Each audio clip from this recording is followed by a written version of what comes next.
pero wala kang pagkain sa bahay. Narito na ang sagot mga katropa. Ang super manok lechon. Napapawi sa inyong gutom at siguradong mapapa-anirize ka dahil sa tender juicy na jam mo pa at siguradong malinis at bagong katay buhat sa farm. Kaya super masalasa at pangmasa pa. Ano pa hinihintay nyo mga katropa? Takbo na sa Super Manok Panteño Siniluan at bumili na. Baka maabusan ka, katropa.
Ngayon, just to repeat Magbabasa ka pa ba ng dyaryo? Mr. Clyde Teves, O nakikinig ka ba the naman, Brad? person named in the search warrant, was not around during the Ay, mapapakita implementation mo of the search. sa inyong mga sagot.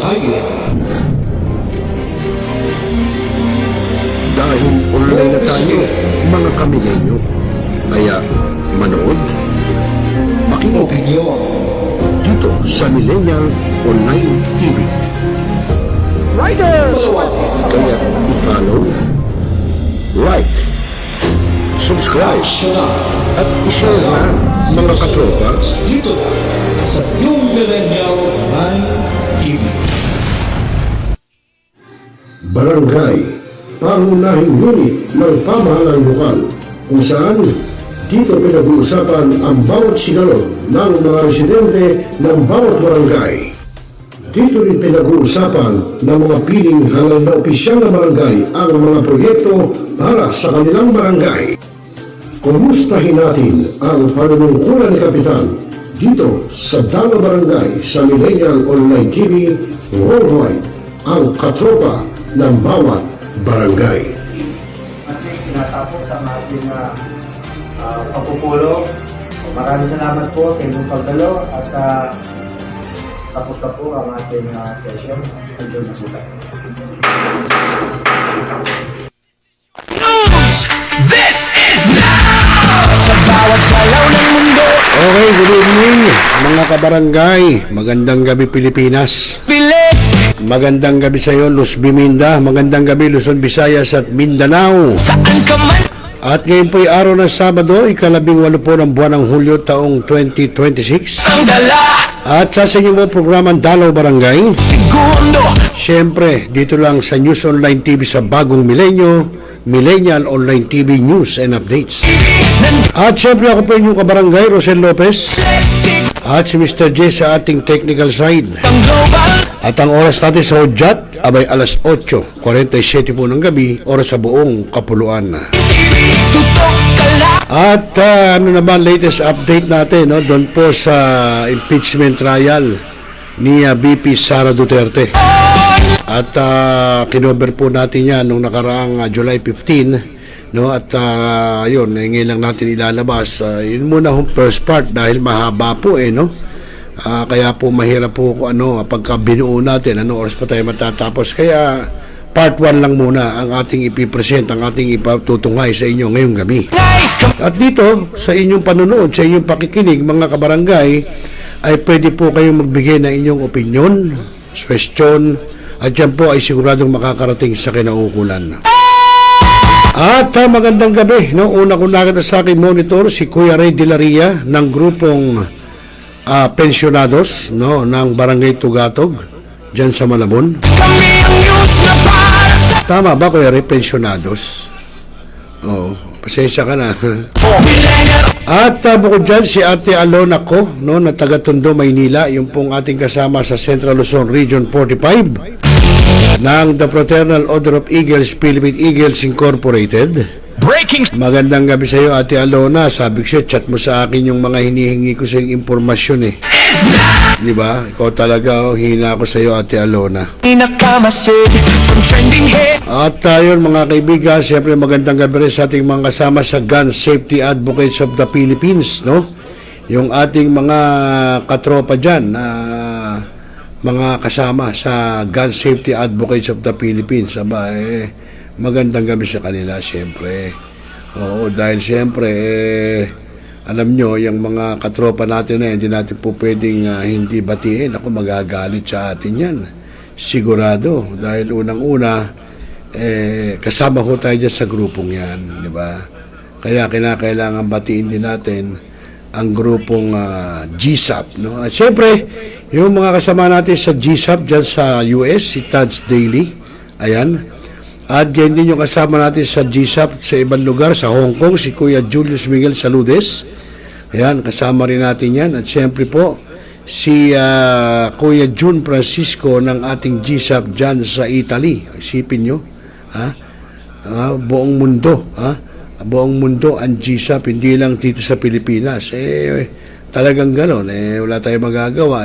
Ganyan nung kaganda ang GSAP. No? Kaya magandang gabi.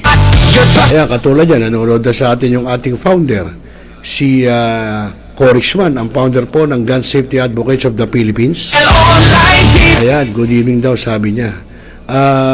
Corixman, wala akong nakikitang live mo.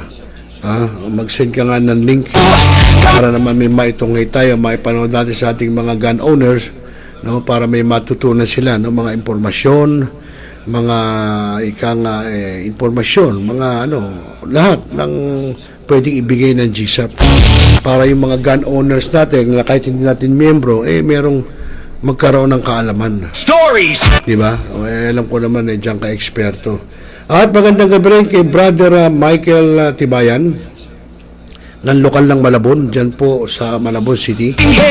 Magandang gabi sa iyo, Tol. Magandang gabi sa iyo, brother. Kwento ng ba? At syempre po, magandang gabi rin sa aming grupo na Central Luzon Region 45 Media Rider Eagles Club. Lahat up Sa pangunguna po ng aming Governor Rafael Agkawili. script At syempre po ang Media Rider Eagles Club sa pangunguna ng inyong lingkod. At syempre yung aking mga kasamahan dyan, sina Kuya A, ang aking Kuya Vice, Angelo Macaraig. At syempre po iba pang opisyal, no? Sila Kuya Anthony, Kuya Teng Diaz, Kuya Marvin Dilloso, Ate Gina Mape, Kuya Jun Roan, dumating na kaming galing po sa barko. Welcome back Kuya Jun, at bukas magkikita-kita na tayo. At yan din kay Kuya Glenn Loquiao na ngayon ay nasa Canada pa. Ayan, oo. At syempre po sino pa ba? Sino pa ba? Baka meron pa ako din nababanggit Si Kuya Christian Gatasi. Yan, ang Nabota City. Yan. Hello po yan ay mga nasa news online, no? Kaya nga Media Rider Eagles Club. Okay mga kaibigan, tuloy-tuloy tayo at alas 8:50 na.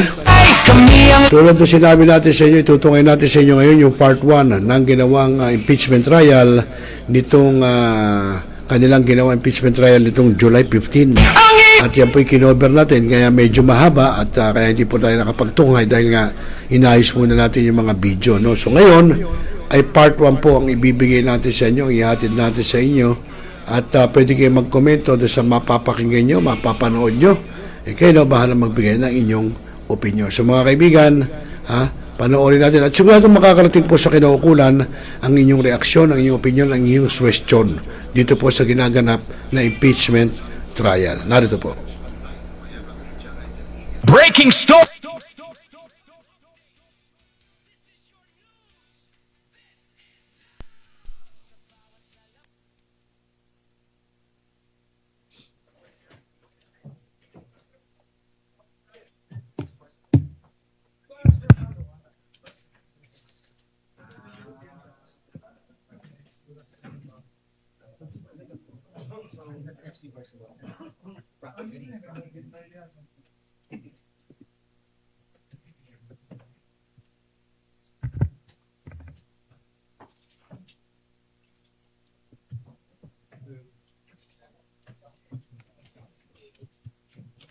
The Sergeant at Arms is directed to make a proclamation. All persons are commanded to keep silent under pain of penalty while the impeachment court is in session for the trial of Vice President Sara Zimmerman Duterte. The impeachment trial of Vice President Sara Zimmerman Duterte is hereby called to order. Please bow our heads and pray. Heavenly Father, we come to you seeking the gift of your grace as we gather in this august chamber to fulfill our duties as senator judges. Grant us the gifts of humility, discernment, and wisdom. Keep our sights set firmly on the truth. Guide our hearts towards the pursuit of justice and the preservation of the rule of law. Bigyan mo kami ng tamang pag-unawa. Gawin mong gabay at inspirasyon ang iyong salita sa lahat ng aming gagawin. Tulungan mo kaming maalala na ang batayan ng aming tungkulin sa hukumang ito ay ang saligang batas at ang tiwala ng bayang Pilipino. We humbly lift the work of our hands in submission to your will for the defense of all that is good and the service of our nation. This we pray in your holy name. Amen. Amen. The clerk of court will now call the roll. Roll call of members. Senator Judge Aquino. Senator Judge Cayetano Ala. Senator Judge Cayetano Pia. Senator Judge De La Rosa. Senator Judge Ejercito. Senator Judge Estrada. Senator Judge Go. Senator Judge Ontiveros. Senator Judge Lacson. Senator Judge Lapid. Senator Judge Legarda. Senator Judge Marcoleta. Senator Judge Marcos. Senator Judge Padilla. Senator Judge Pangilinan. Senator Judge Soto III. Senator Judge Tulfo Erwin. Senator Judge Tulfo Rafi. Senator Judge Villanueva. Senator Judge Villar Camille. Senator Judge Villar Mark. Senator Judge Zubiri. The presiding officer, Senator Judge Escudero. Senate President Gatchalian. With 19 senators present, the chair declares the presence of a quorum.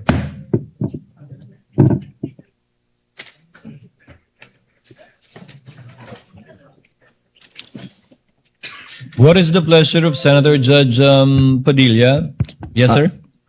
Magandang tanghali po sa ating tagapamahalang hukom Magandang hapon din po. at sa atin pong Ginoong Pangulo.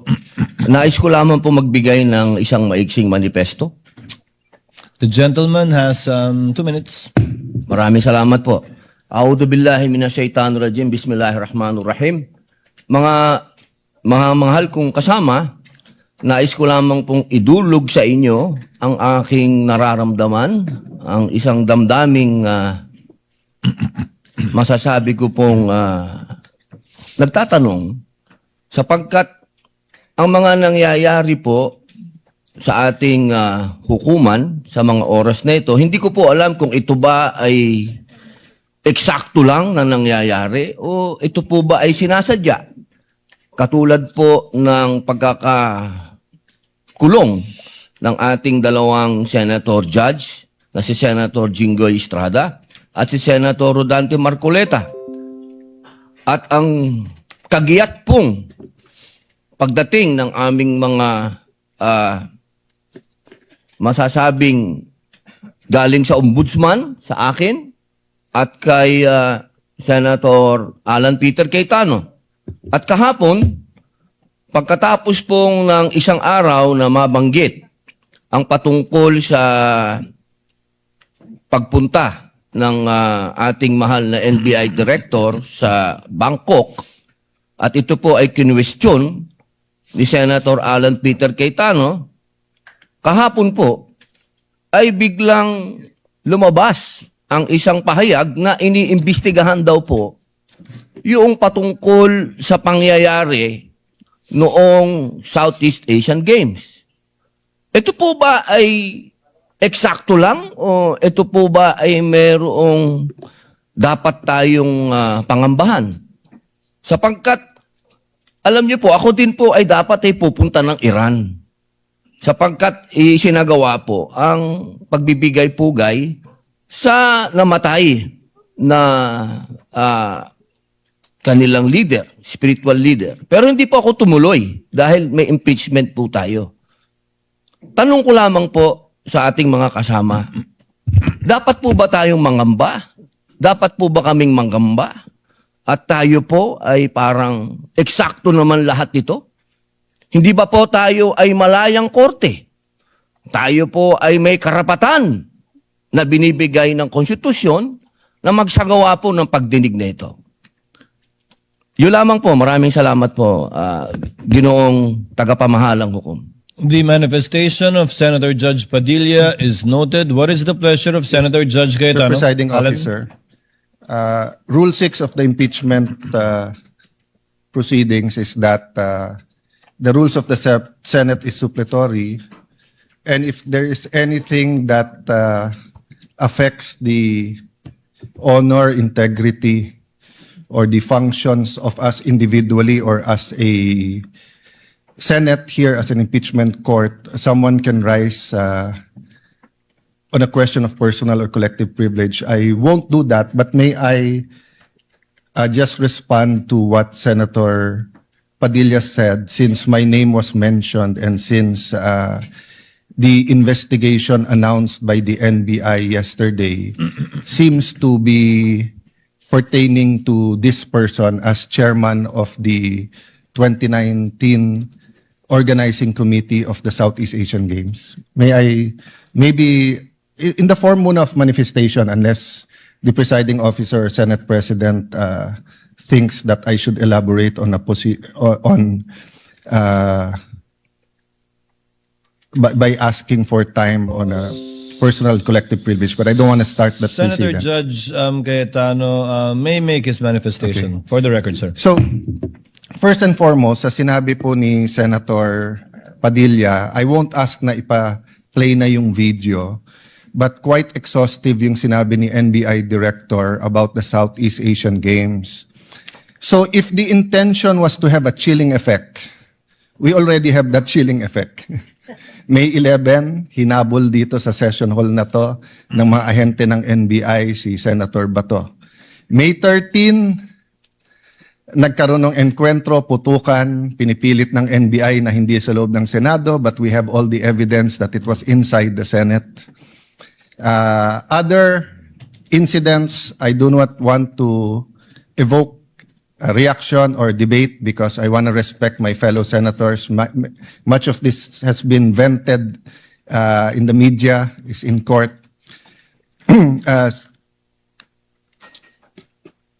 Director Matibag has promised us that he will give us a warrant issued by the ICC, has promised us that he will hold his agents na nanggulpe ng isang OSAA. He will be the one to implement the contempt order and hold them in his office, but wala ditong natupad. So when I mentioned his name, his position the other day that it was bad taste, walang personal yun. I mean, regardless kung sinong, even if it was a secretary, an alter ego of the president who wrote the prosecution team or the defense team to say, pwede bang next week kasi may seminar, I would have said the same thing, di ba? Na, look at the gallery. Kompleto parati dyan from Congressman Ace Barbers to many Congressman Ridon. I won't name all of you, but you're busy people. But you think this is important, so you take time out and you are here. Di ba? Of course, the prosecution team, you have to be, you are here. We are here, despite of many, many other important things. Not only investigations, not only the flood control, not only the BIR, not only, we're also talking about the nation being prone to volcanic eruption, to yung bagyo, buti, well, nasalanta pa rin tayo ng bagyong Inday. Ibang Inday ang pinag-uusapan natin dito sa impeachment. But still, we are here. So it was in good faith that I said, as an example, mukha namang masama kapag kayong isang bureau head. NBI director is a very important position, but it is a bureau. So if a bureau head, and tignan yung invitation, nakalagay sa invitation, or your representative, and we resolved it. So aksidente ba na yesterday, suddenly after I mentioned it, and after during the weekend, many have been talking about na dapat ata hindi 16. So 21 na lang kami ngayon eh. So 2/3 of 21 is 7.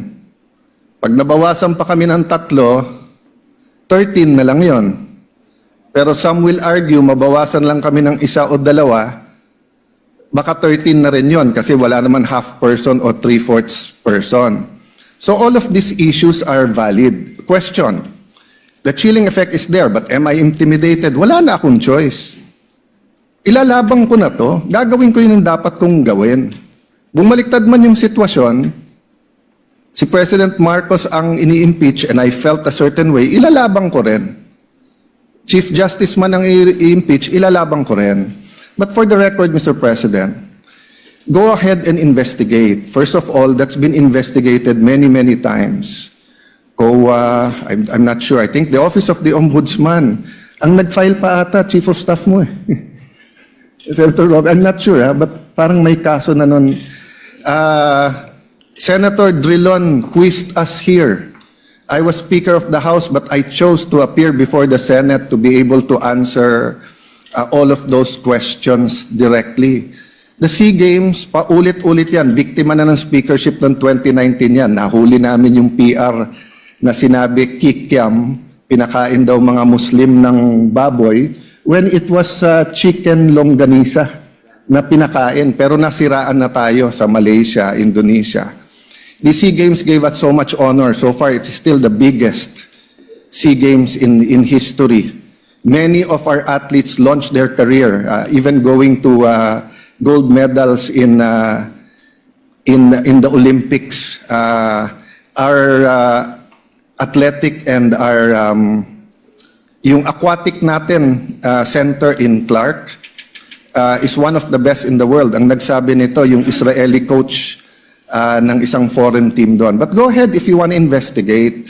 But I just want to put on record, mukhang misfire. Bakit? Yung sinasabi niyang infrastructure na walang bidding, first of all, the procurement law has many modes of procurement. So don't make it appear sa public na just because walang bidding, may anomalya na to. Okay. Secondly, bakit ko sinabing misfire? Hindi po sa, I'm referring to Director ng NBI Matibag. I had nothing to do with the infrastructure. The chairman of the committee. In fact, I had to resign from the DFA because I was running for congressman during that time. So dun sa sinasabi ni Director Matibag na may congressional insertion to fund it, it's definitely not me because how could a non-member of the Senate or non-member of the House insert anything? Okay. Dun sa sinasabi niyang infrastructure, it was done by the BCDA. The chairman of the BCDA is one of the closest advisors of the president now. The president of the BCDA is one of the closest advisors and is a secretary now. And he said, medyo kaduda tong kumpanya na nanalo walang bidding. If I'm not mistaken, it's the same company who's making the City Hall of Pasig. Yeah? So, I mean, if they want to investigate, go ahead. But by mentioning the organizing committee of the SEA Games, ako po chairman nun. At paninindigan ko po na napakaganda nung nangyari doon. At kung may anomalya, ako unang magagalit. So, go ahead. But my point, Mr. Chairman, honorable members of the court, sa prosecution, to be fair sa prosecution at marami akong kaibigan, I've never felt any intimidation from any of you. I mean, you've continued to be either friends or for those who are former friends but friends. I mean, I don't know if nagkamali lang ako but on the first day, I nodded ng konti kay Senator De Lima. Gumanon din siya, hindi ko alam kung na-acknowledge because we were friends once upon a time and this is a court. We owe it to each other to be professional, di ba? So wag tayong pumayag na someone like Director Matibag would do that. My point, Mr. President, Mr. Presiding Officer, he could have not announced it and investigated. Imbestigahan mo, tingin mo may mali, imbestigahan mo. But it is unfair to me and unfair to the court that kung kailan siya patatawag siya sa Monday, intimidate mo ako, hindi kita tatanungin sa Monday dahil mag-a-announce ka na iimbestigahan mo. Tapos sasabihin mo may insertion, tapos sasabihin mo hindi liquidated po lahat yun. So, let me talk of unfairness. Hindi ba unfair? Kung ako, babalik na rin ko, sasabihin ko, inimbestigahan ko na rin kahapon Ang sabi sa akin, mainit ang ulo ni Director Matibag kasi may contractor na daw yung binigay na lupa para sa NBI at gusto niya sarili niyang contractor. Or would that be fair to him? No. It would be a marites accusation. So that's the same thing he announced yesterday. A marites accusation towards me that affects this court because I am now a senator judge. So I hope this is the last time that I'm going to have to speak about this. But definitely we've been speaking about this, binabawasan talaga kami. Iniisa-isa, even yung mga vlogger na malapit sa administrasyon, sabi, 2 down, 3 down, may kasunod na. Di ba? So, Mr. President, I want this impeachment to be a test that the 1987 Constitution works and that despite political differences, the prosecution and defense, I saw them after the first or second day, nagkakamayang kayo. Nagkakamustahan. After the first or second day nung mainit na baliktaktakan dyan sa pre-trial, nagbabatian, di ba? Even in court. So, we can't help but be emotional. We can't help but get mad at what we think is disgusting or sometimes crossing the line. But is there any question that for this verdict, whether it's for conviction or acquittal, to be accepted by the Filipino people, we have to make sure that the integrity of the court is intact. I will admit to you, nahirapan po ako. Wala si Senator Marcoleta. Iilan lang po kaming abogado dito. Si Senator Pangilinan, Senator Cheese, si Aimee is a law graduate, di ba? Pia. Senator Pia, Bam is a second-year law student and I'm encouraging him na tapusin niya. Total review na yung nangyayari ngayon. But it's not easy. 24 lang kami, nabawasan na ng 3. So I hope this issue of the integrity of the court becomes an issue for all of us. No, I'll repeat what I said when I was Senate President. Director, hindi mo kami natibag. So wag mo try itibagin tong representation na to o itong impeachment court because what you're doing is not helping. Investigate whatever you want to investigate. You want to investigate ba't ako nagpatubo ng balbas? Investigate mo, no problem with me. Pero wag mo nang i-announce kasi nga naaapektuhan yung integrity ng court. Thank you for the leeway, Presiding Officer. Thank you, Senator Judge Alan Cayetano. Yes, what is the pleasure of Senator Judge Pia Cayetano? Mr. President, Presiding Officer, I assume most of my colleagues, like me, were busy studying the lengthy memorandum filed by each of the parties. For the record, 30-plus pages, more or less double space yung sa prosecution. Kaya by the time I got to the defense, para na ako maduduling kasi mahaba na nga yung 30 pages na double space, napunta pa ako sa single space. Okay lang yun, kasama sa trabaho yun, pero that's how lengthy the documents were. And I slept at 2 a.m., hindi kasama to sa explanation ko, di ako nagyayabang or anything, it's our job. And I'm a night person, so normal sa akin yun.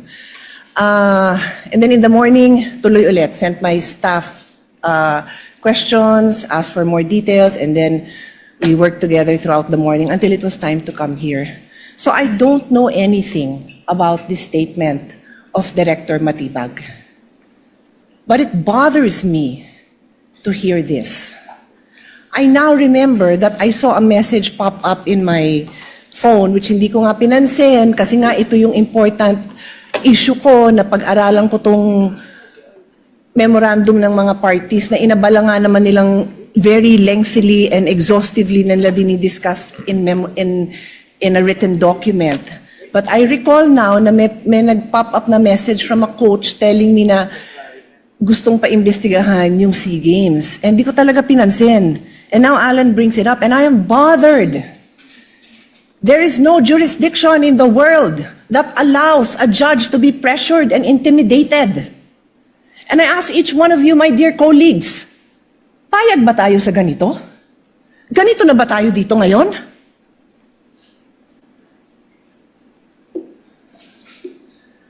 Don't we want a better country for our children? Why would you allow a director who was just called to be a witness next week brag that he's going to investigate? And again, I don't know. So I respectfully request that it be played. Because I want to understand. If I don't have reason to be upset, then thank you, I can focus. I can go back to the business on hand. But right now, I am upset to hear this. And I will stand up for each one of you. I don't care what side you're on. I will stand up for you if somebody tries to intimidate you. So with all due respect, Mr. Presiding Officer, I ask that we play it. I want to see what this witness is doing.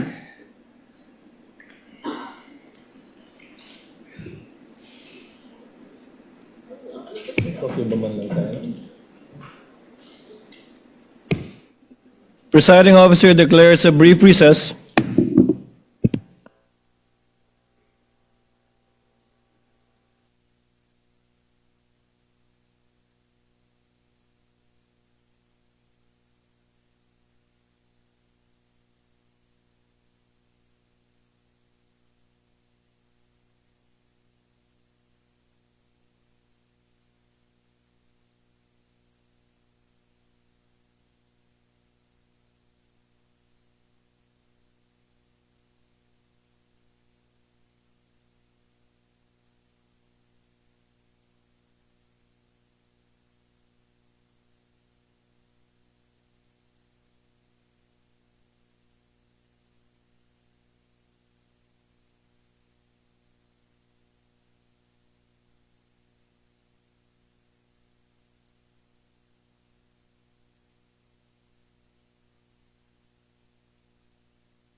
Chair grants the motion of Senator Pia in order for us to be able to move on with the matter on hand for today, which is the oral arguments of the parties. Chair therefore instructs the tech to kindly play the 1-minute video for Senator Judge Pangilinan is recognized. Thank you, Mr. Presiding Officer. We share, we support the position taken by the presiding officer, but we'd like to place on record that the good NBI director will be here on Monday. So my initial view is that we should be able to do this on Monday, but I will yield to the ruling of the chair, Mr. President. We thank the understanding and magnanimity of Senator Judge Pangilinan. The tech is instructed to play the more or less 1-minute video alluded to and requested by Senator Judge Pia Cayetano.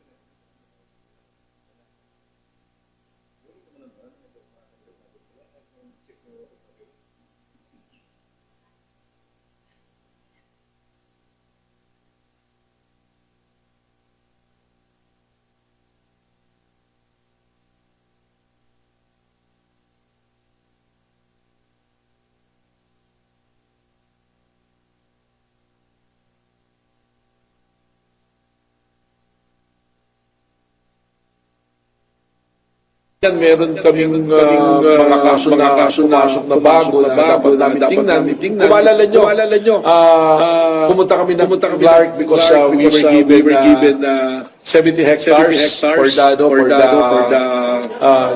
NBI Academy. So, magkaroon kami ng relationship sa Clark. Nakita namin yung parang sports complex na ginamit ng SEA Games sa Philippine Sea Games Organizing Committee. Well, nakarating sa amin, may titingnan kami dito, kailangan kami investigahan. Dahil nakarating kami dito, billion pala yung pumasok dito na pera na unliquidated.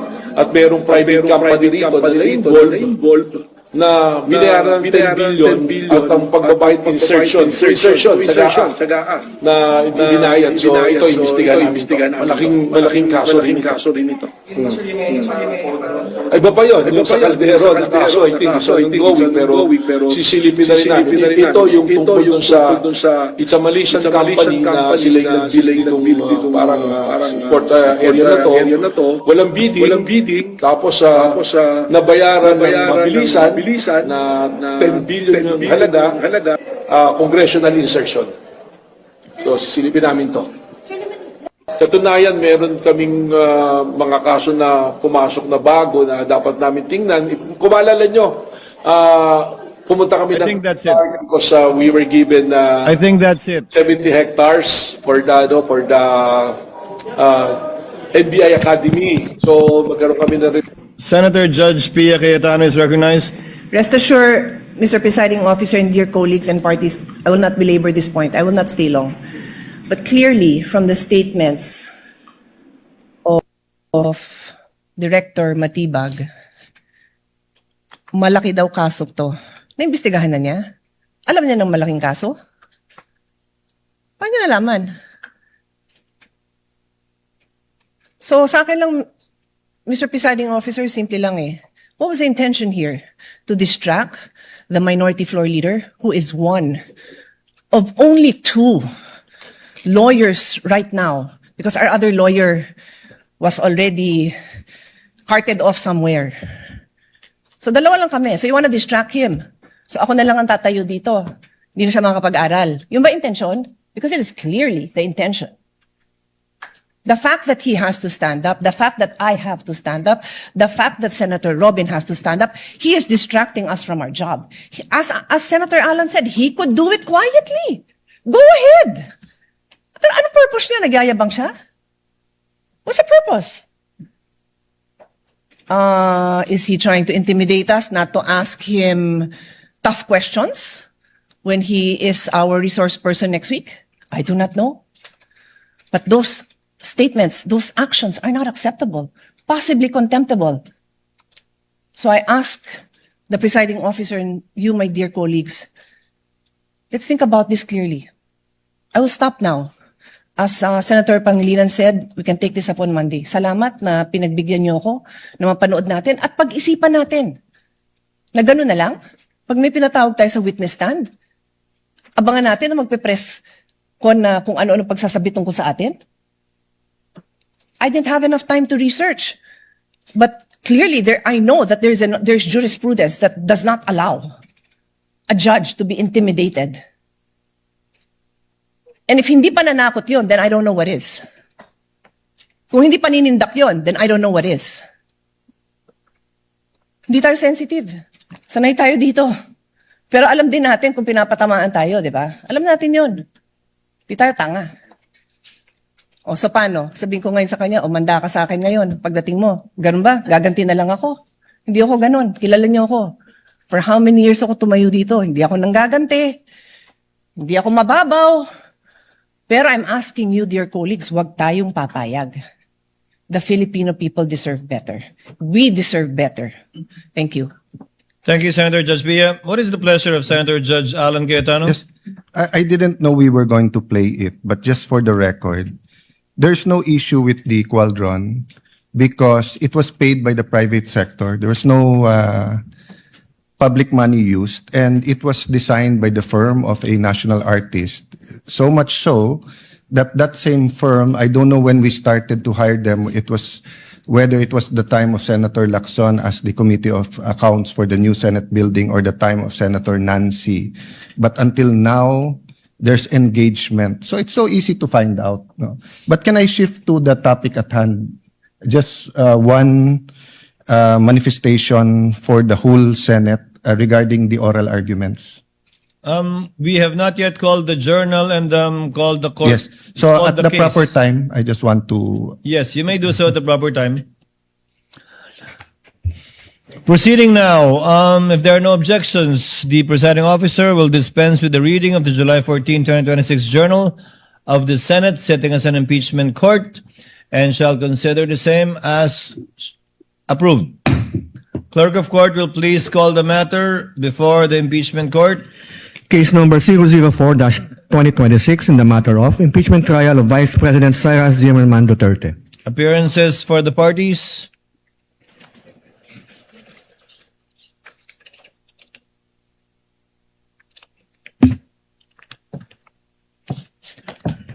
Good afternoon, Your Honors. Same appearance for the prosecution. We are ready, Your Honor. Appearances for the respondent. Good afternoon, Your Honors. I'm Michael Poa. Same appearances for the defense and for the respondent accused, Your Honor. Before recognizing the counsel for the prosecution for their 15 minutes for their presentation and oral argument in relation to their motions for the issuance of subpoena for banks, AMLC, and the BIR, Chair would like to recognize Senator Judge Alan Cayetano for his manifestation earlier. Alan? The Senator Judge intimated earlier that he had a manifestation before we proceeded. Yes, this is really to be fair to the prosecution and of course to the defense and to each one of us. So yesterday I asked whether or not mag-oral arguments today, and then I'd like to thank the Senate President and of course the presiding officer and all our colleagues, no, Senator Soto, although magkatabi kami, hindi kami magkatabi, but I saw him agreeing that we should have a caucus and discuss this. Hinimay ko lang very preliminarily, ha. If we're going to look at issues, for example, relevancy lang, you have about the banks, you have AMLA, AMLC, you have BIR. Then for each one of them, so for example, for the banks and AMLC, you have peso accounts and dollar accounts. Then for each one of them, you have the accounts of Vice President Sara, but also of the spouse, and then possibly of the companies, same sa BIR. So, although I do believe that we have exclusive jurisdiction, sometimes the Supreme Court have defined certain parameters that we either have crossed or not. So if we're going to vote, one vote, whether or not to allow these subpoenas, it would be unfair to everyone. For example, me, I cannot vote unless I see na walang problema sa lahat. Then no problem, let's vote. Pwede. Pero kung sabihin kong walang problema sa banks at AMLA, may problema sa BIR. Walang problema sa BIR pero sa spouse meron. So we're going to have a caucus, and I'm sure we're going to have a good discussion on that. But just two things. Number one, can we give, of course, we'll follow the time today, but if any of the two, the prosecution or for example, in the rebuttal, after the rebuttal ng defense, makikita na ng prosecution saan talaga nag-object yung defense, hindi lang sa lahat. If we can give them a little bit more time, kasi nga, mahabang discussion to. Having said that, I'm more than okay if we have to have an extra day next week, whether to discuss among ourselves or I'm not preempting our caucus. I'm just saying, Mr. President, that I commit to you, I will not delay, I will not overtalk on these issues, and I don't think controversial each and every one of this yung request for subpoena dito, but there may be one or two, and I don't think it would be good for us to lump it in one issue if there are different legal issues. The law, there are similarities in the law, but there's a different law governing AMLA, there's a different law for the bank secrecy, there's a different law for BIR. So, thank you, Mr. Chair notes the observation of Senator Judge Alan Cayetano. However, subject, of course, to any agreements that will be arrived at in caucus, we are constrained by the motions filed by the parties. There are only two pending motions that this court should act upon. Number one, a motion for the issuance of a subpoena with respect to bank and AMLC records on the one hand, and number two, a motion for the issuance of subpoena for BIR records. Understandably, there are sub-issues underneath each, but we cannot put to a vote each and every sub-issue under each motion. So we will most likely, the chair would suggest, put it to a vote by the motions that have been filed by the parties, whether or not to grant it or to deny the motion filed by the prosecutors rather in this case. Again, subject, of course, any agreements we might arrive at in caucus, Senator Judge Alan, and the chair will submit to that. Now, as earlier agreed in yesterday's proceedings, the prosecution will be given 15 minutes for their chief arguments.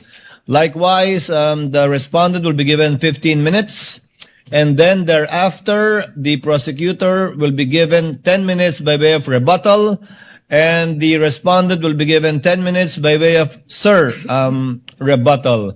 May I ask who among the prosecutors or counsel for prosecutors will argue the motion for the issuance of the subpoenas for the banks, AMLC, and BIR? Your Honors, the prosecution will be represented by the Honorable Representative Chel Jokno for the purpose of this oral argument. Nonetheless, Your Honor, we have some manifestation to make for the prosecution. The lead prosecutor may proceed. This is pertaining to the matter on hand. This pertains, Your Honor, to the remaining witnesses for Article 4 threat. Can we discuss that later before we adjourn, lead prosecutor? We submit, Your Honor. Thank you. On the part of the respondent, The part of who the will argue? respondent, Your Honor, I will be the one arguing today. For the record, kindly state your full name, Attorney Poa. My name is Michael Wesley T. Poa, Your Honor. Thank you. Your Honor, we're requesting that Congressman Chel Jokno be recognized. For the prosecutors, the Honorable Representative from the party list Akbayan, Chel Jokno, is recognized for his oral arguments on the motions, twin motions that they filed. You are recognized, sir, and you may proceed when you're ready. You have 15 minutes. Thank you, Your Honor. Good afternoon, everyone, to the members of this honorable court. May it please the court. Simple lang po ang isyong kinakaharap natin ngayong hapon na ito. Pero napakabigat. Bubuksan ba natin ang pinto ng katotohanan o haharangin ito? Ang hiling ng prosecution ay mailabas ang buong katotohanan so that this court may know the truth, the whole truth, and nothing but the truth, and make its decisions based on that. That is why we have requested the issuance of subpoena duces tecum for the bank records, tax records, and anti-money laundering council reports relating to Vice President Sara Duterte and her husband, Attorney Mans Carpio. Sa pamamagitan nito, may lalahad ang buong katotohanan tungkol sa mga alegasyon sa Article 2 ng Articles of Impeachment. Una, na pinayaman ni Vice Presidente ang kanyang sarili ng labis-labis sa kanyang legal na sahod at lehitimong kita bilang isang lingkod bayan. Pangalawa, na meron siyang mga ari-arihang hindi dineklara sa kanyang Statement of Assets, Liabilities, and Net Worth. At pangatlo, na habang siya ay nanunungkulan bilang Vice Presidente, nakibahagi siya sa negosyo, directly or indirectly, kahit ipinagbabawal ito ng ating konstitusyon. Sasabihin marahil ng depensa na walang kapangyarihan ang hukumang ito na busisiin ng mga bank records, tax records at AMLA reports ni VP Sara. With all due respect, that argument is not only legally flawed, it is an affront to the authority of this honorable court. Kung tatanggapin po natin ang argumentong ito, hahayaan natin maliitin at insultuhin ang hukumang ito. The Constitution, Your Honors, please, vests this impeachment court with extraordinary powers. Tanging ang hukumang ito lamang ang may kapangyarihang magpasya kung ang mga pinakamataas na pinuno ng ating bansa ay karapat-dapat pa rin manungkulan. Because this power comes directly from the Constitution, no one, no person, no law, no administrative rule can limit or supersede it. I repeat, nothing and no one can handcuff this court's power to try and decide this impeachment case. Kahit ang bank secrecy law po ay sumusunod at tumatalima sa impeachment court. The law explicitly states, and I quote its pertinent portions, all deposits are hereby considered as of an absolutely confidential nature except in cases of impeachment. Walang kaduda-duda, may karapatan at kapangyarihan ng impeachment court na busisiin ang mga bank records ni VP Sara. Hindi rin po hadlang ang Data Privacy Act. The law itself affirms that confidentiality shall not apply, and I quote, should the personal information be needed pursuant to a subpoena duly issued. Muli, walang kaduda-duda. May karapatan at kapangyarihan ng impeachment court na ipasabpina ang mga dokumento ni VP Sara Duterte. Pero sabi po ng kampo ni Vice President, irrelevant daw ang mga bank records, AMLAC reports at BIR records. Lalo na daw yung mga transaksyon na nangyari bago siya umupo bilang pangalawang Pangulo dahil wala raw itong kinalaman sa kasong ito. The prosecution respectfully but vehemently disagrees. Ayon sa report ng Anti-Money Laundering Council na isinumite sa Committee on Justice ng House of Representatives, the financial activity of Vice President Sara C. Duterte increased significantly starting 2007 when transaction values surged to 208.15 million pesos. According to this report, which is marked as Exhibit P-2-7-8, I quote, financial movements intensified between 2009 and 2013 with consistently high totals exceeding 400 million pesos, including notable peaks in 2009, 704.93 million pesos, 2010, 648.58 million pesos, and 2011, 597.15 million pesos. Si VP Sara po ay nanungkulan bilang Vice Mayor ng Davao City mula 2007 hanggang 2010. Naglingkod naman siya bilang Mayor ng Davao City mula 2010 hanggang 2013. From 2007 to 2013, ayon sa records ng AMLAC, lumampas sa 3 billion pesos ang kanyang financial activity. May kinalaman ba ito? Ito ba ay relevant sa Article 2 ng Articles of Impeachment, which alleges, among others, that VP Sara betrayed the public trust and culpably violated the Constitution when she amassed unexplained wealth manifestly disproportionate to her lawful income?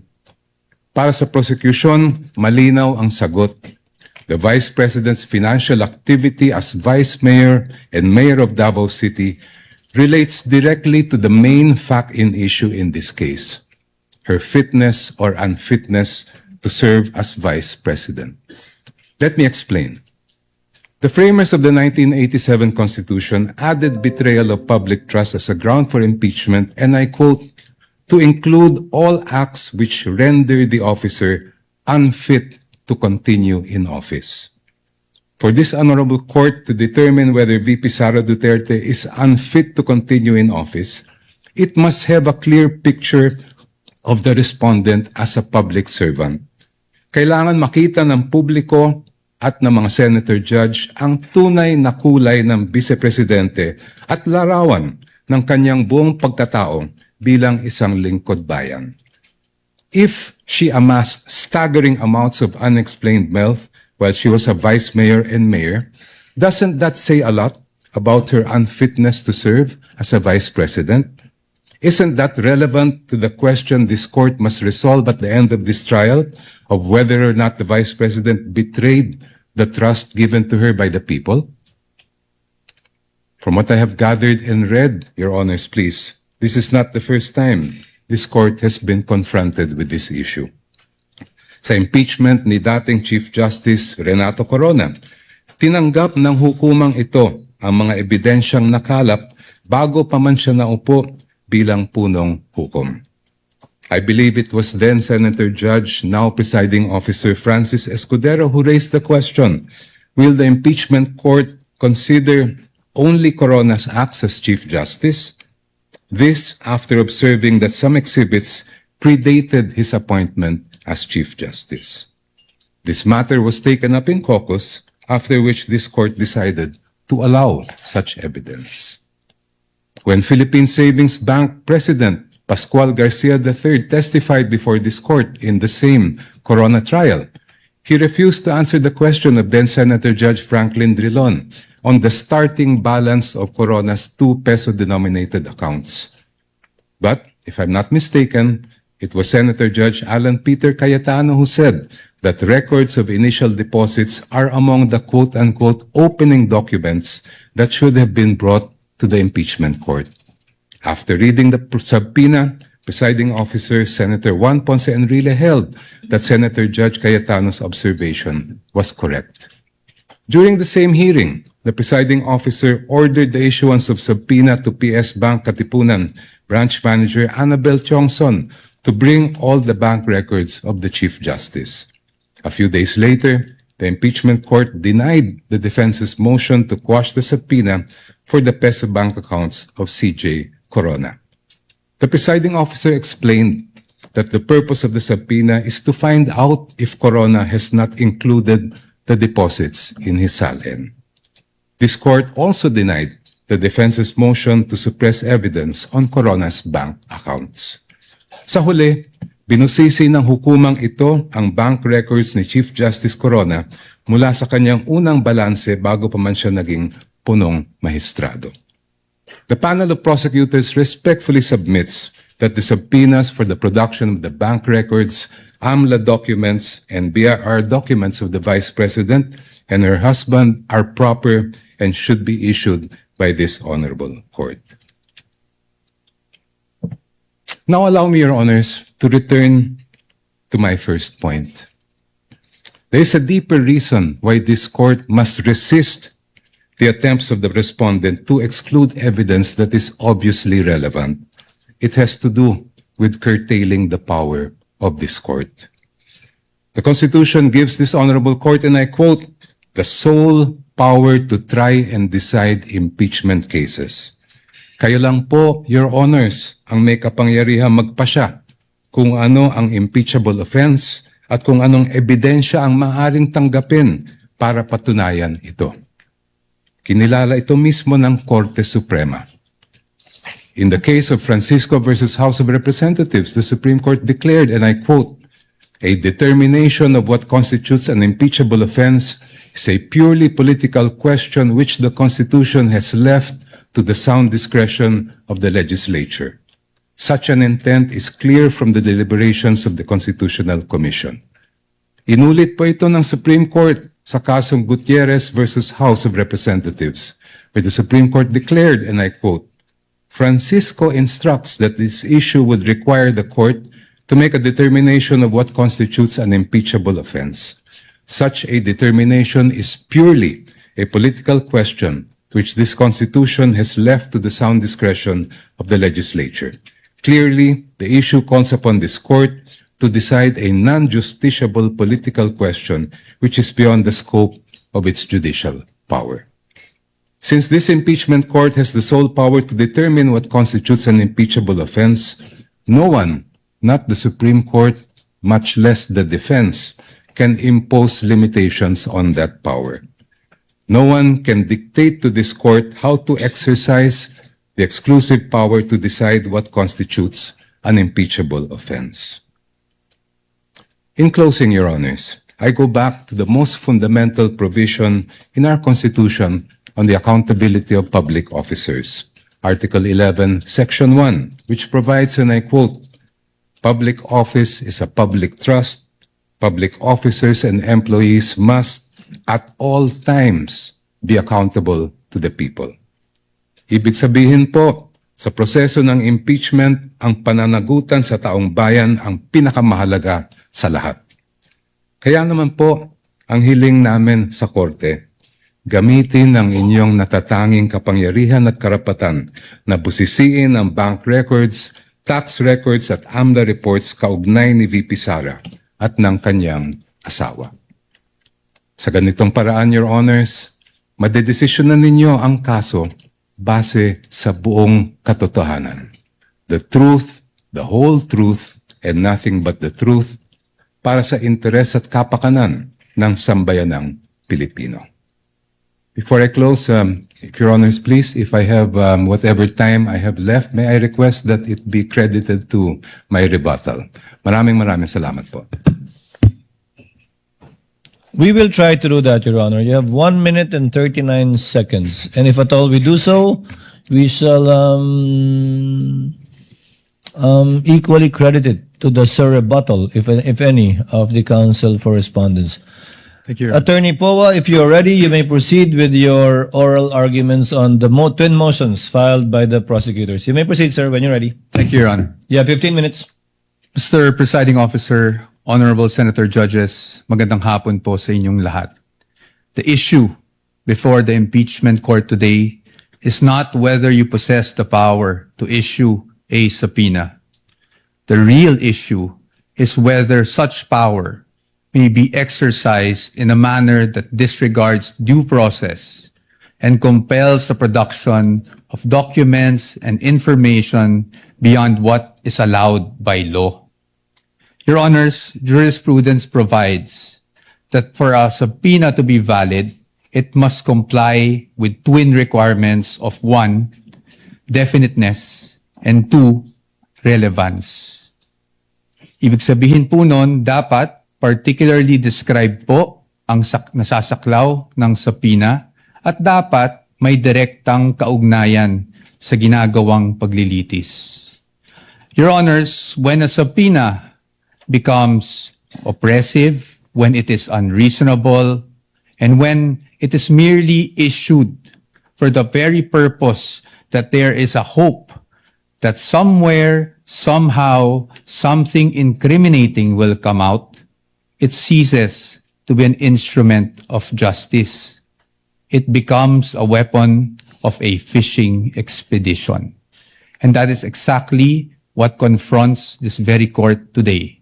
And that is why the defense has taken the position that the prosecution's requests must be denied. Allow me to explain, and let me begin with constitutional points. Our first point, Your Honors, due process. Impeachment is primarily a legal and constitutional procedure with political characteristics. It is sui generis, but it is not a purely political proceeding. Ibig sabihin po nun, the Bill of Rights, especially the due process clause, applies in all stages of the impeachment process. Your Honors, those are not my words. Those are the words of the Supreme Court in Duterte versus House of Representatives. And that is the law of the land.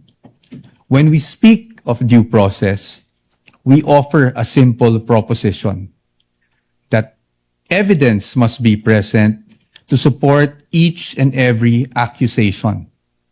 Pero hindi po yon yung nangyari dito. Balikan po natin kung saan nagsimula itong proceeding na ito. I have here with me, Your Honors, copies of the Zabalia and Cabrera complaints, both filed before the House of Representatives. Both accused the Vice President of allegedly amassing unexplained wealth, both with voluminous attachments, yet not one attached a document to support that accusation. Not a single financial transaction record, not even a single SALN. In fact, it was only after these complaints were filed, and more significantly, only after the respondent had filed her answer before the Committee on Justice, that committee started searching for evidence to somehow support these accusations through, again, the issuance of subpoenas.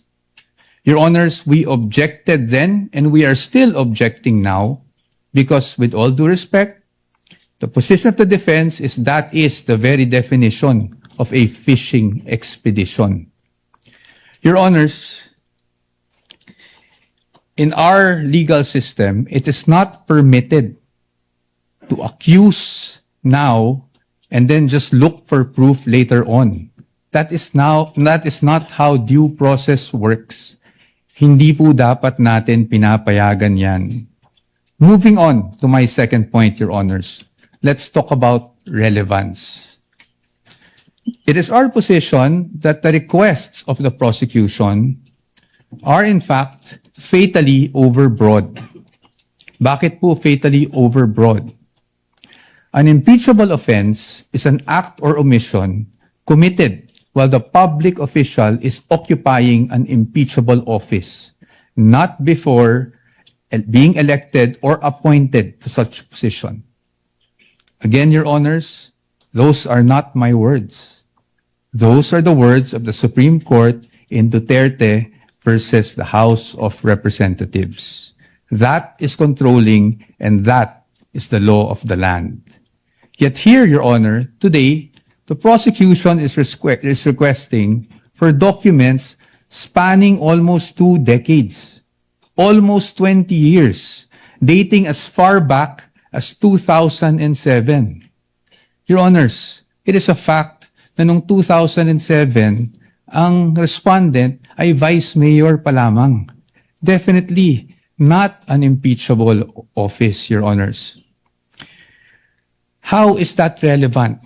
It is the position of the defense that it is not. In fact, what that is an unlimited search throughout a person's financial history. That should not be allowed. Your Honors, if a subpoena is not narrowly tailored, it is oppressive. For these reasons alone, we are of the position that the request should already be dismissed. Nonetheless, if the impeachment court were to extend its utmost liberality, which the prosecution have asked for in their memorandum, we'd like to point out, Your Honors, that Congress itself, the Senate and the House of Representatives, enacted laws that specifically prohibit the disclosure of these information that the prosecution is asking for now. Let us go through them one by one. Let's start with RA 9160 as amended by RA 11521, which is the Anti-Money Laundering Act. Your Honors, the prosecution is asking for covered transaction reports, suspicious transaction reports, financial intelligence reports, again, spanning almost 2 decades. However, it is clear under Section 8A, which we are flashing on the screen right now, na bawal po yun. Disclosure is prohibited under this provision, Your Honors. It is in black and white. Meron po bang exception? Wala po. Impeachment is not an exception. Had Congress wanted to make impeachment as an exception, madali lang naman pong ilagay yun sa batas. Pero hindi po iyon nagawa. Now, in fact, I also have here copies of the Financial Intelligence Report and another report from the AMLAC, the Information Management Analysis Group, which were already marked as exhibits, Your Honor. And it's in the records of the court. No? Exhibit D2-8-P1, where it says specifically that it should not be, the information should not be used as evidence in formal proceedings, Your Honors. Clearly, Your Honors, to compel AMLAC officials to disclose such information would be to compel them to violate the law. Let's move on now to the tax records, Your Honors. Prosecution is asking for tax records, so let's look at the tax code. Section 270 of which criminalizes disclosure of taxpayers' information. Meron po bang exception sa batas na ito? Meron po, but it is limited. Kasama po bang impeachment? Hindi po. That is very clear. Again, Congress wanted to put an exception for impeachment. They could have easily done so, but they did not.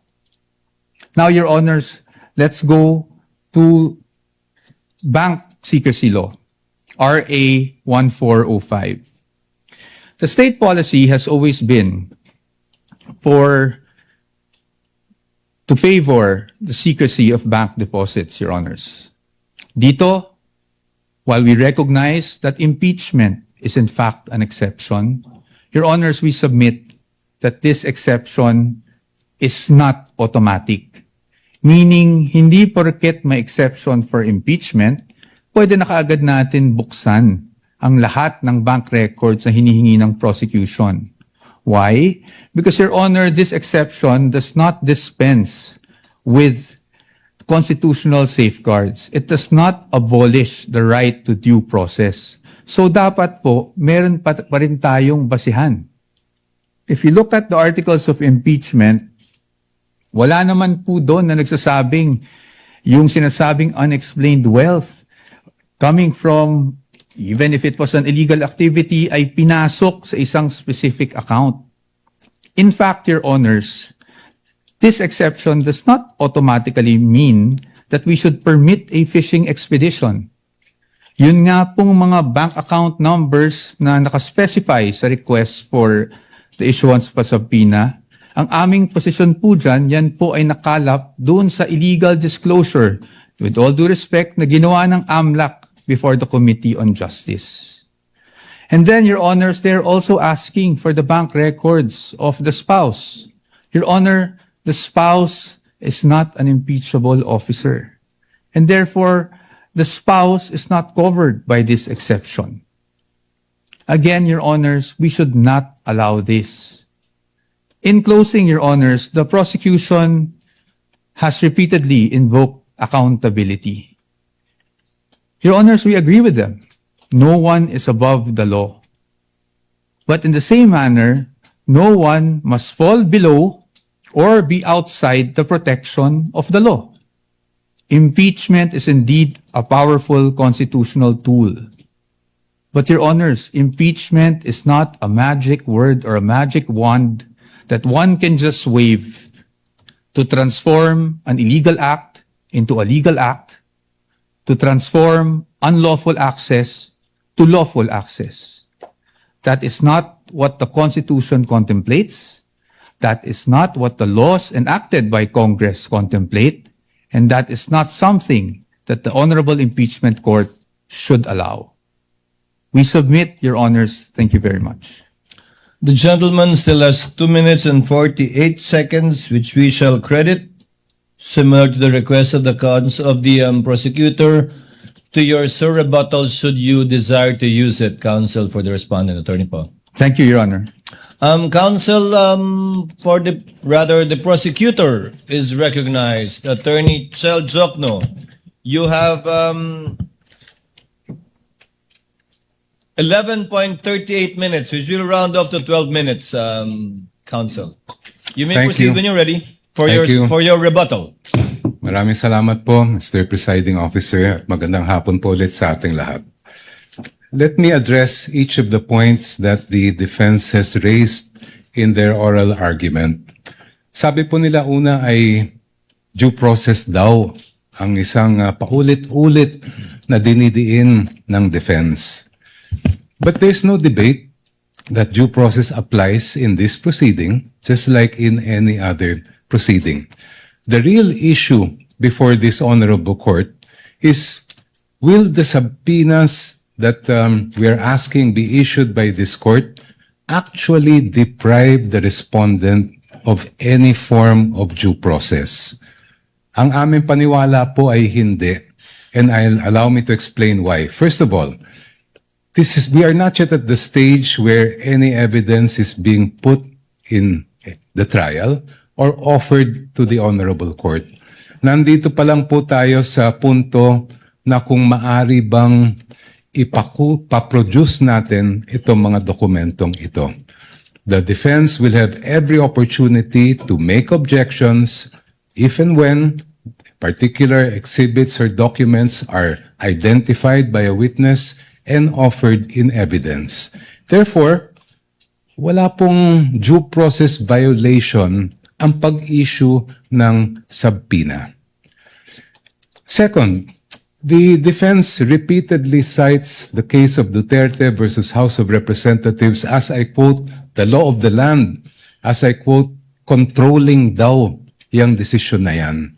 But I must remind the defense of that particular case and why the pronouncements quoted are mere obiter dicta o kung sa simpleng salita po ay side comment lang.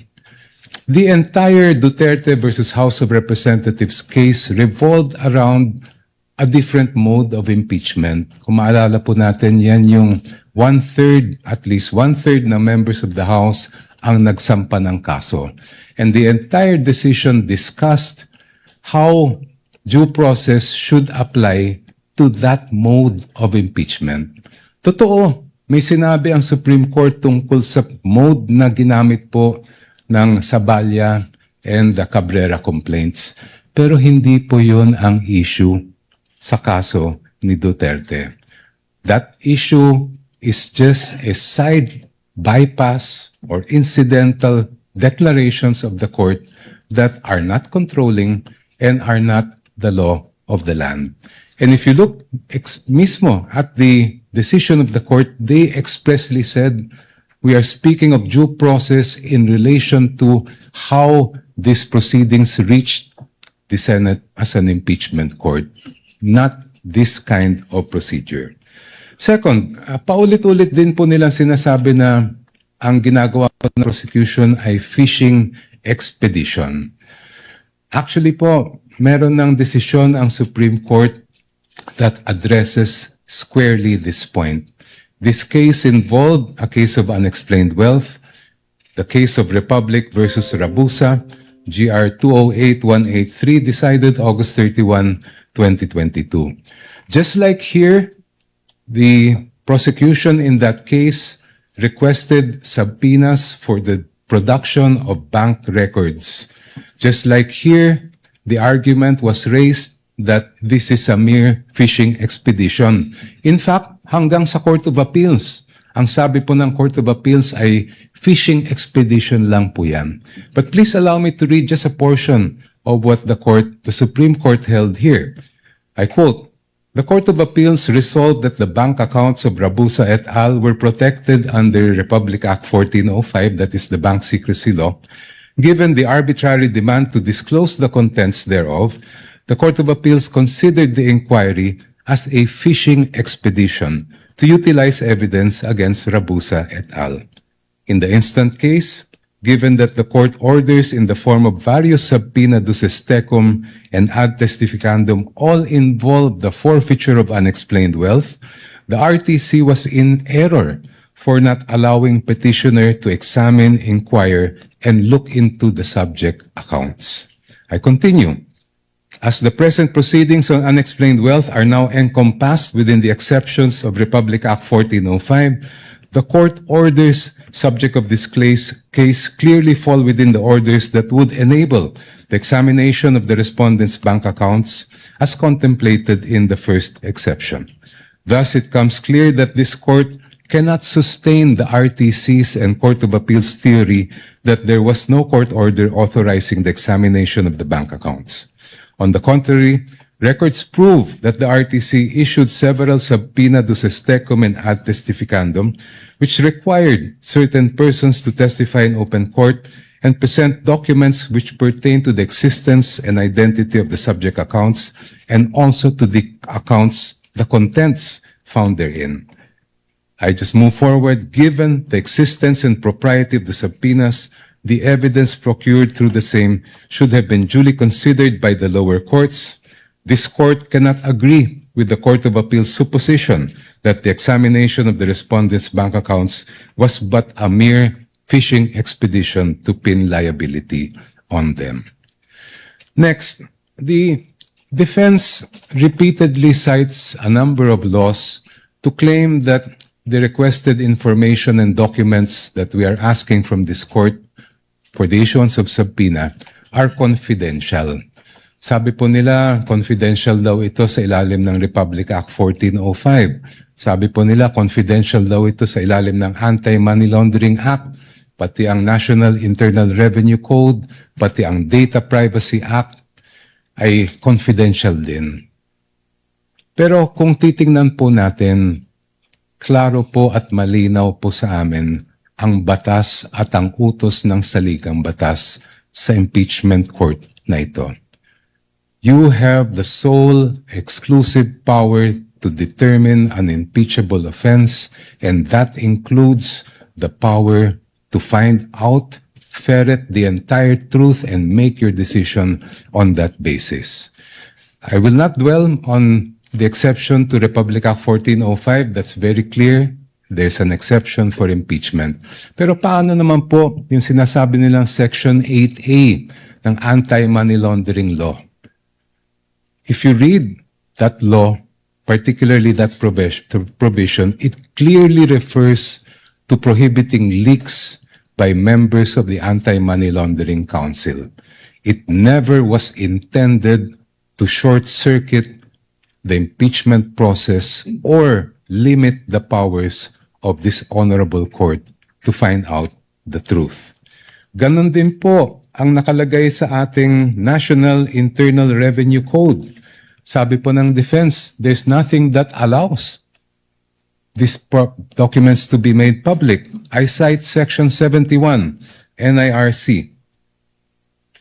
After the assessment shall have been made, I'll just move forward. The returns, together with any corrections, shall be filed in the office of the commissioner, and I quote, and shall constitute public records and be open to inspection as such upon the order of the president.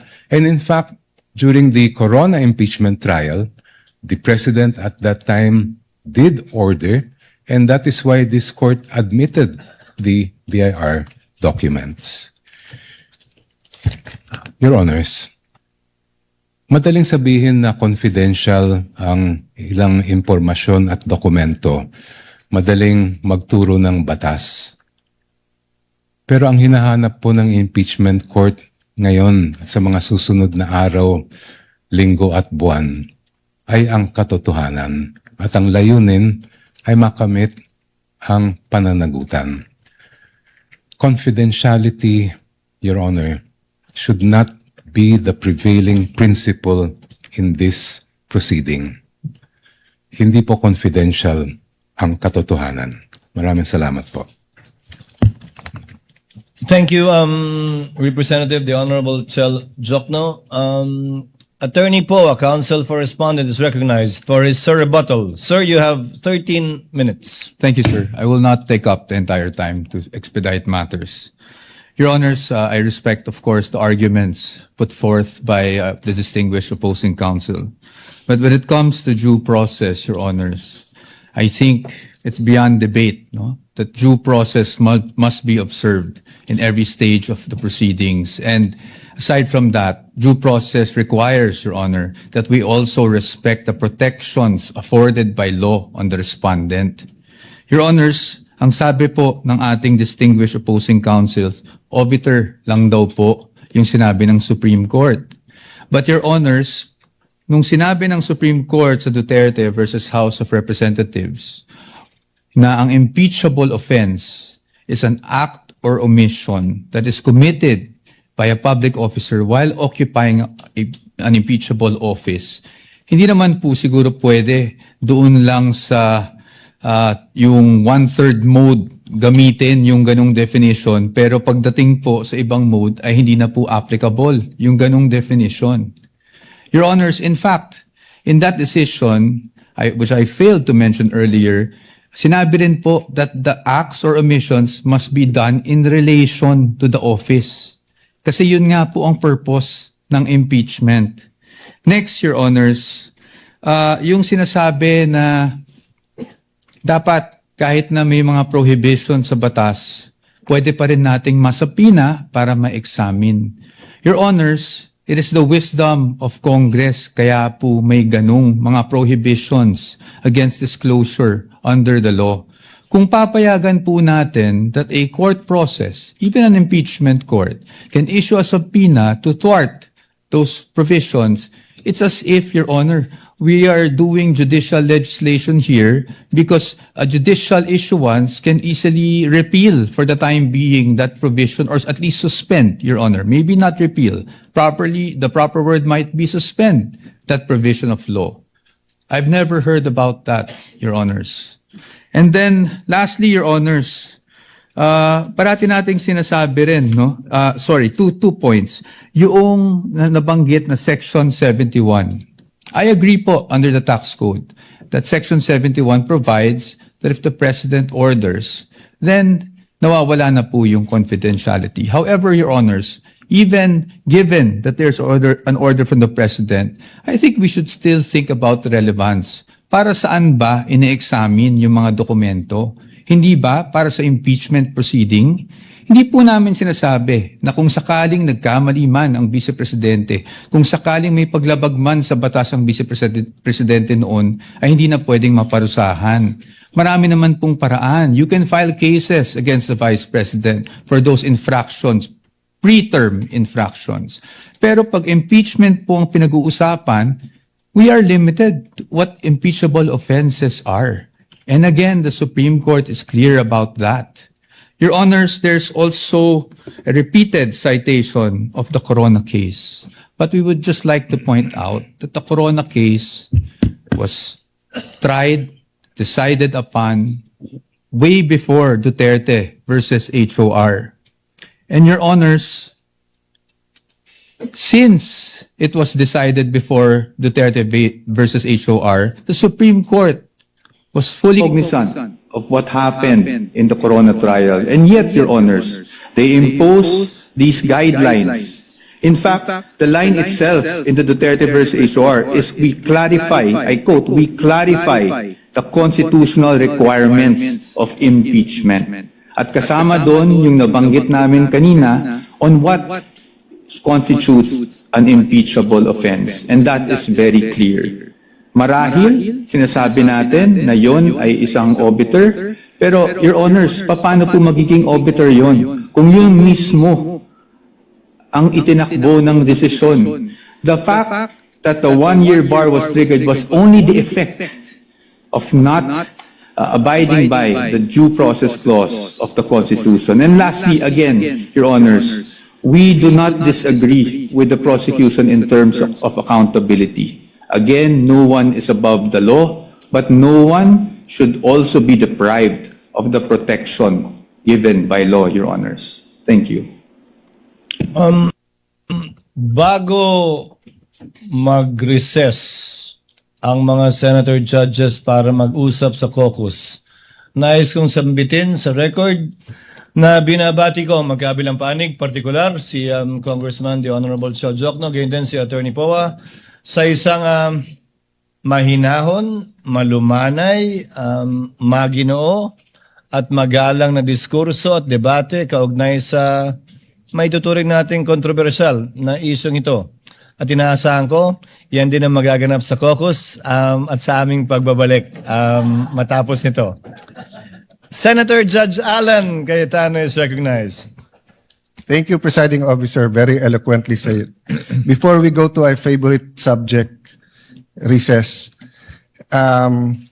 the prosecutor was going to say something about Monday witness. Can we hear that? Because if, I don't want to preempt, but can we hear that? Because if they're not going to have witnesses on Monday, I have a proposal. I'm sure they will. They were, in fact, on the verge of announcing it. No, because, Mr. President, this is what I wanted to say. We do need the caucus, but after hearing both sides, I really have many questions, and I think we should really, dapat mahimay. But after hearing them, I think there's a couple of issues we will agree on, but I'd rather ask my questions on Monday. So if everyone agrees, then we can caucus but allow them to adjourn, no? Unless someone wants to ask after our caucus.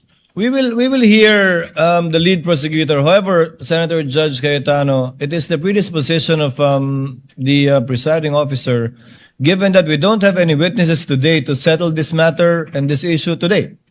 That's the only matter for us to discuss anyway. That's my point, Senator Judge. No, I'm reviewing the rules. Hindi naman tayo tatagal pag per legal issue kasi nakalagay naman not more than 2 minutes eh. So, meaning for example, for me, issuing the subpoena is not one issue. Whether the subpoena is to the VP or to her husband is two separate issue. peso account or dollar account is a separate issue. Whether or not the companies accounts, etc., should be subpoena is a different issue. But for me to decide, I want to ask the prosecution and the defense about that. So medyo mahaba-haba talaga. To answer the Senator Judge, we have a precedent that I think, if I remember correctly, it involves the good gentleman himself. When then Senate President Enrile made a ruling with respect to the request for the issuance of a subpoena against the former Chief Justice Corona and his family, the gentleman agreed with respect to not issuing the subpoena against the Chief Justice, but disagreed with respect to not issuing with the family. No, And I the was ruling of the I was chair- correct there. That was the first. The rules of court says pwede pagka son-in-law, but I was overruled by Senator Exactly. Enrile. I appealed. The body agreed with him. So even if I was correct, I was overruled. But my point is, Mr. Presiding Officer, that was one simple issue. That's why I didn't argue. I'm saying this seems to be like two subpoenas.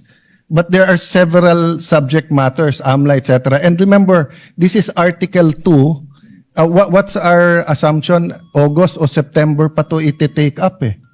So I'm just saying, so for example, no, we all agree on the ruling.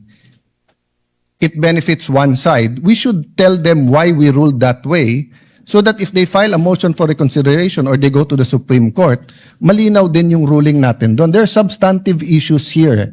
There are some issues, as eloquently said by Congressman Shel Jokno. Alangan namang bago ako ng stand kung pare-pareho yung issue about, let's say, bank account. So, you know my vote on that, di ba? But my vote on Chief Justice Corona doesn't mean it's the same vote if it was on his spouse and the companies that are under his name. I can tell you honestly right now, I don't know what to vote for, what my vote will be. But I do know that these are two important issues. Even the definition of definiteness and the definition of fishing expedition, I want to pursue that with them. With the permission Your of Honor, Senator sir. Judge Allen, can we discuss that in caucus? Yes, yes. So I'm just saying, if we're going to discuss it and maraming magtatanong, do you want them to go home and we can extend till Thursday next week or whatever? No, not at this time. Okay. We can advise I them submit to properly the presiding at the officer. appropriate time. Senator Judge Pangilinan. Now, just to reiterate the earlier manifestation of the presiding officer, we agreed to go on caucus after the presentation Yes. after the oral argument. So let us stick to the agreement, Mr. President, Mr. Presiding Officer. Thank you. Umaasa pa rin ako na magiging mahinahon yung caucus. So we move to Chair declares a recess. We will advise the parties as to what time we will most likely finish once we know that we are in the process of winding up. In the meantime, kindly relax and study the next witnesses you will be presenting. Trial is on recess. Online TV, tutok ka lang sa bawat pangyayari. Ikaw ang unang makaalam. Stay informed, stay ahead, stay true. Millennial Online TV para sa'yo. Hey! From politics to lifestyle, tech and negosyo, lahat ng mahalaga dito kumpleto. Okay, sa mga kaibigan, sa oras na alas 10:18 po ng gabi, yan po ang naging acting kabuuan ng first part, no, ng July 15 impeachment trial ni VP Sara Duterte.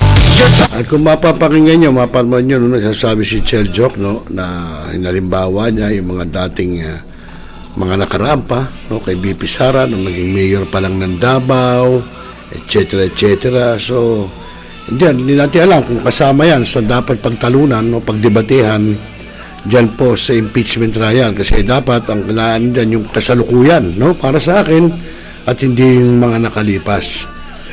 Bueno, mga kaibigan, with that, maraming salamat sa lahat po ng sumubaybay.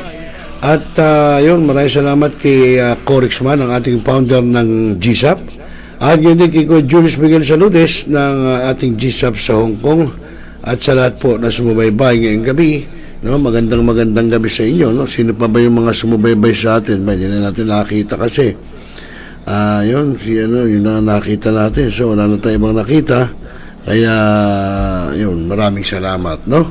At wala tayong ibang siguro babalikan natin yung ating part 2, no? Tingnan natin kung natin bukas at tingnan natin, no? At muli, ako po yung lingkod na nagsasabing mag-ingat po tayo lagi at syempre po maraming salamat at happy birthday, no? Sa mga nagbe-birthday po ngayong buwan ng July, no? Basta whole July po. Hindi na natin kung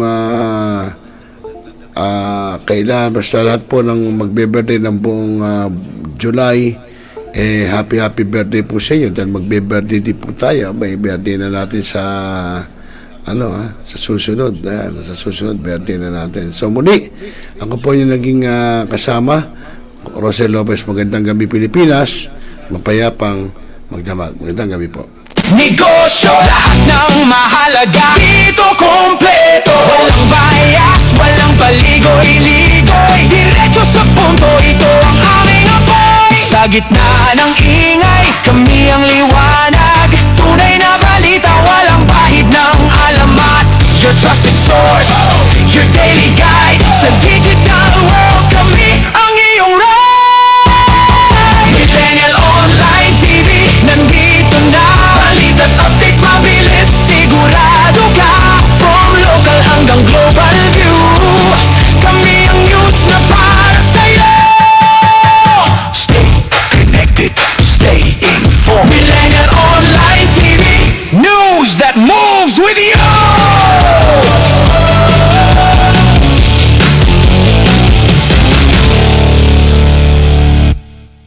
Breaking stories, real-time updates. This is your news. This is now. Sa bawat galaw ng mundo, kami nakamasid.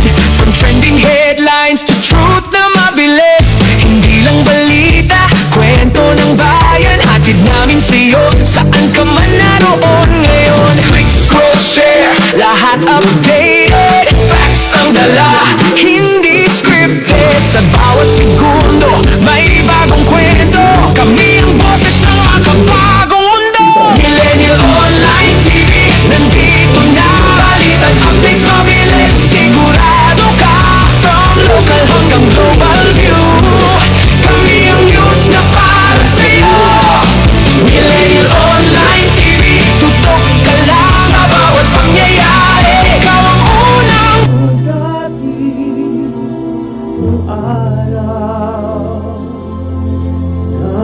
tipong bata sa piling ni nanay. Nais kong mauli ang awit ninang mahal. You are the one who makes me happy when everything else turns to gray. Walk on through the rain. Walk on through the rain. Though your dreams be tossed and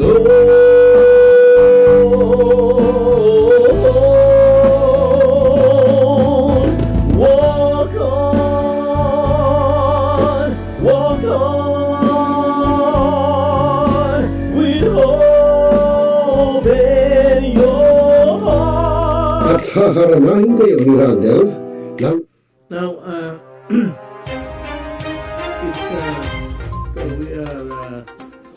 Talakayin. Biggest destruction of dangerous drugs worth 1. Rebisahin.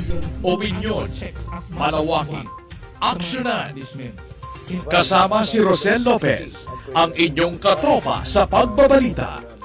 Dito lang sa Millennial Online TV.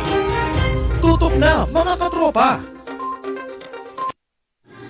Barangay, pangunahing unit ng pamahalang lokal kung saan dito pinag-uusapan ang bawat sigalot ng mga residente ng bawat barangay.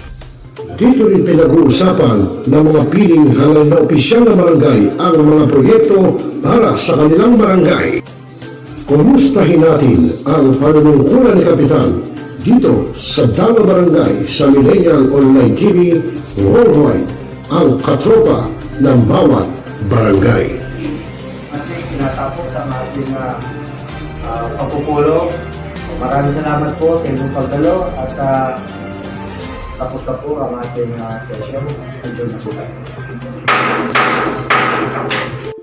Nagbabasa ka pa ba ng dyaryo? O nakikinig ka pa ba ng radyo?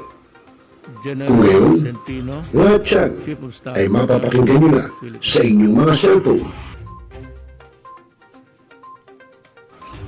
Dahil online na tayo, mga kamilenyo. Kaya manood, makinig dito sa Millennial Online TV. Rider, sumalpok sa Kaya poste ng i-follow, like, subscribe, at i-share na, mga katropa. Hanap mo ba ay Unwind Ventures? Tara nang mamangha sa mga tanawin.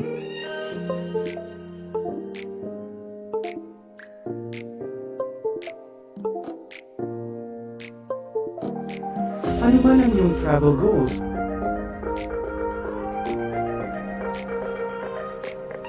Dadalhin namin kayo.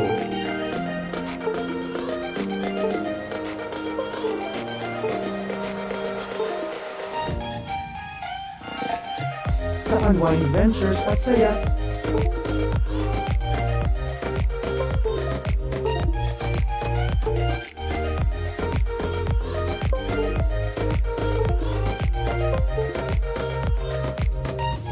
Dito lang sa Wow Biyahe.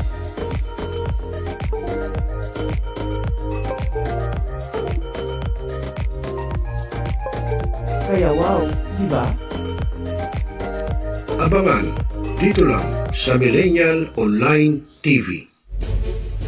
Inaigting, pinalakas ang bagong news online TV ng bagong milenyo. Millennial Online TV, ang katropa mo sa pagbabalita.